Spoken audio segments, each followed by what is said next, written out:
नमस्कार। बुलेटिन कोविड-19 में आप सभी का स्वागत है। मैं हूं आपके साथ अंजलि चौहान।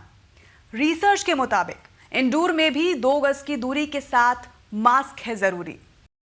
घर, ऑफिस या किसी भी इंडोर जगह पर अगर कोरोना वायरस को फैलने से रोकना है तो सिर्फ 2 मीटर की दूरी यानी कि सोशल डिस्टेंसिंग से अब काम नहीं चलेगा, बल्कि मास्क लगाना भी जरूरी होगा।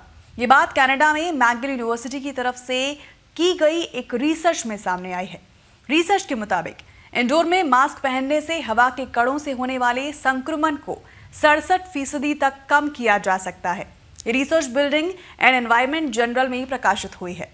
इस रिसर्च को करने वाले शोधकर्ताओं के मुताबिक ठंड और फ्लू के मौसम के दौरान बंद कमरे में बेहतर वेंटिलेशन सिस्टम के साथ फेस मास्क का इस्तेमाल कोरोना के ज्यादा संक्रामक स्ट्रेन्स को रोकने के लिए बेहद जरूरी है।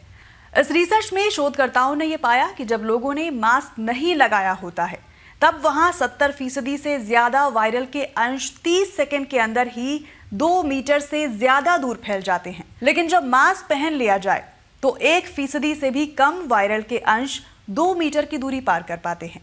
शोधकर्ताओं ने पाया कि मास्क लगाने के साथ साथ कमरे का वेंटिलेशन और किसी शख्स के बैठने का, खड़े होने का तरीका भी वायरल के अंश के फैलाव पर असर डालता है।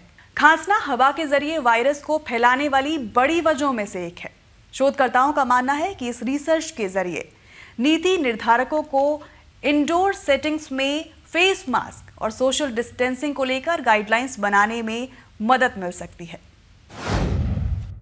पोस्ट कोविड के लक्षणों से भी सुरक्षित रखेगी वैक्सीन की दोनों डोज। कोरोना संक्रमण से ठीक हो चुके कई लोग पोस्ट कोविड दिक्कतों की वजह से परेशान रहते हैं। अब दिल्ली के अखिल भारतीय आयुर्विज्ञान संस्थान यानी कि एम्स ने टीकाकरण और पोस्ट कोविड दिक्कतों को लेकर एक अध्ययन किया है।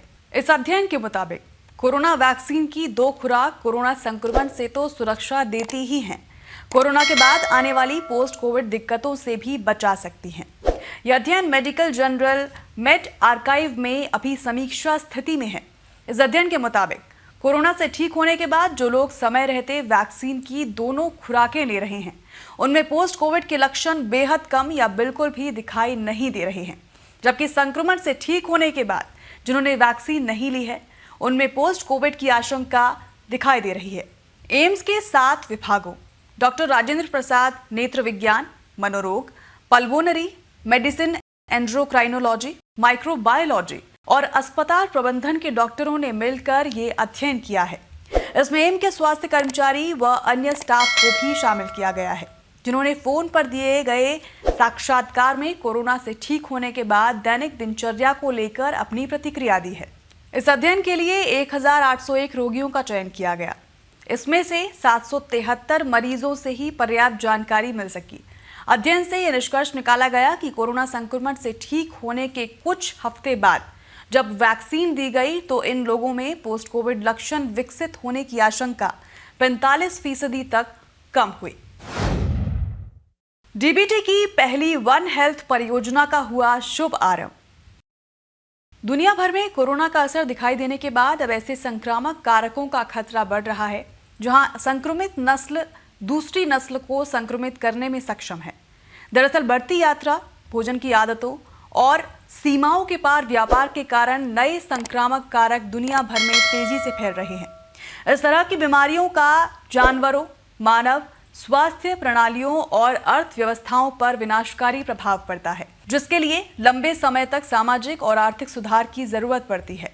इसी जरूरत को पूरा करने के लिए भारत सरकार के विज्ञान एवं प्रौद्योगिकी मंत्रालय के तहत आने वाले जैव प्रौद्योगिकी विभाग यानी कि डीबीटी ने एक स्वास्थ्य यानी कि वन हेल्थ पर एक मेगा कंसोर्टियम की शुरुआत की है। जैव प्रौद्योगिकी विभाग की सचिव डॉक्टर रेणु स्वरूप ने वीडियो कॉन्फ्रेंसिंग के माध्यम से डीबीटी की पहली वन हेल्थ परियोजना का शुभारंभ किया।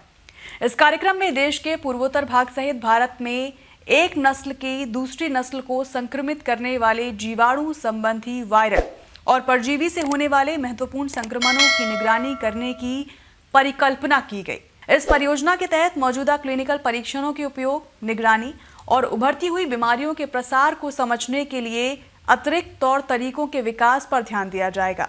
वन हेल्थ सहायता संघ में AIIMS Delhi, AIIMS Jodhpur, IVRI Bareilly, GADVASU Ludhiana, TANUVS Chennai, MAFSU Nagpur, Assam कृषि और पशु चिकित्सा विश्वविद्यालय और ICAR के कई केंद्र और वन्य जीव एजेंसियां शामिल हैं।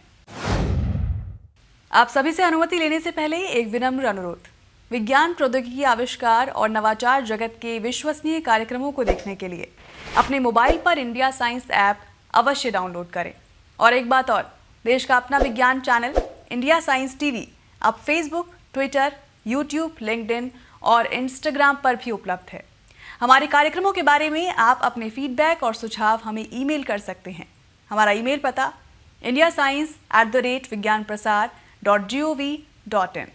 इसी के साथ अपना बहुत ख्याल रखिए और हमें इजाज़त दीजिए। नमस्कार।